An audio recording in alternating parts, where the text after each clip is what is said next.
রাধে রাধে বন্ধুগণ, শ্রীমদ্ ভগবদ্ গীতার দ্বিতীয় অধ্যায় সাংখ্যযোগ শ্লোক ৪৭।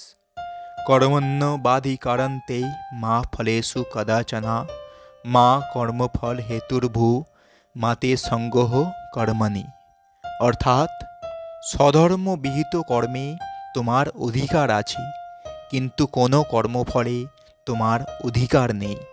কখনো নিজেকে কর্মফলের হেতু বলে মনে করো না, এবং কখনো স্বধর্ম আচরণ না করার প্রতিও আসক্ত হইও না।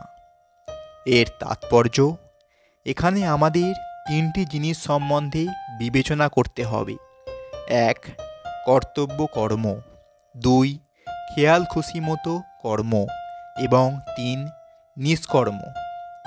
কর্তব্য কর্ম হচ্ছে প্রতিটি তিনটি গুণের দ্বারা বদ্ধ অবস্থায় জাগতিক কর্ম। খেয়াল খুশি মতো কর্ম হচ্ছে শাস্ত্র বা গুরুদেবের অনুমোদন ব্যতীত কর্ম, এবং কর্তব্য কর্ম সম্পাদন না করাকে বলা হয় নিষ্কর্ম। ভগবান অর্জুনকে নিষ্কর্মা না হতে উপদেশ দিয়েছিলেন। তিনি তাকে বলেছিলেন কর্মফলের প্রতি আসক্ত না হয়ে তার কর্তব্য কর্ম করে যেতে। কারণ মানুষ যখন তার কর্মফলে প্রত্যাশা করে, তখন সে কার্যকারণে জড়িত হয়ে জড়বন্ধনে আবদ্ধ হয়ে পড়ে। এভাবে সে কর্মের ফলস্বরূপ সুখ অথবা দুঃখ ভোগ করে। কর্তব্য কর্মকে আবার তিনটি ভাগে ভাগ করা যায়, যথা বিধিবদ্ধ কর্ম, সংকটকালীন কর্ম ও আকাঙ্ক্ষিত কর্ম। কোনো রকম ফলের প্রত্যাশা না করে শাস্ত্রের অনুশাসন অনুসারে বিধিবদ্ধ কর্তব্যকর্ম হচ্ছে সত্যগুণের কর্ম। ফলের প্রত্যাশা করে যে কর্ম করা হয় তা সত্য, রজ অথবা তম। যে গুণের প্রভাবেই করা হোক না কেন তা অশুভ, কারণ ফলের প্রত্যাশা করা মানেই কর্মবন্ধনে আবদ্ধ হওয়া।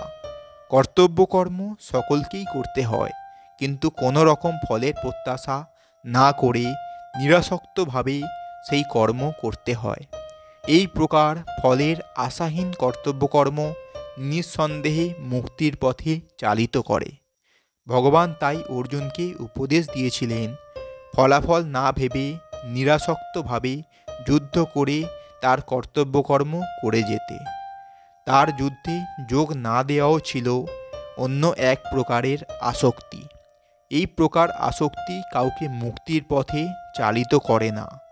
হ্যাঁ বাচক অথবা না বাচক, যে কোনো প্রকার আসক্তি বন্ধনের কারণ।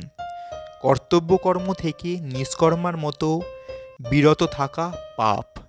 তাই কর্তব্য বোধে যুদ্ধ করাই ছিল অর্জুনের পক্ষে মুক্তির একমাত্র শুভ পথ। তো বন্ধুগণ, এটাই ছিল আমাদের শ্রীমদ্ ভগবদ্ গীতার দ্বিতীয় অধ্যায় সাংখ্যযোগের শ্লোক ৪৭। এইরকম সম্পূর্ণ ভগবদ্ গীতা শুনতে আমাদের এই চ্যানেলটি সাবস্ক্রাইব করুন এবং সঙ্গে থাকুন। রাধে রাধে।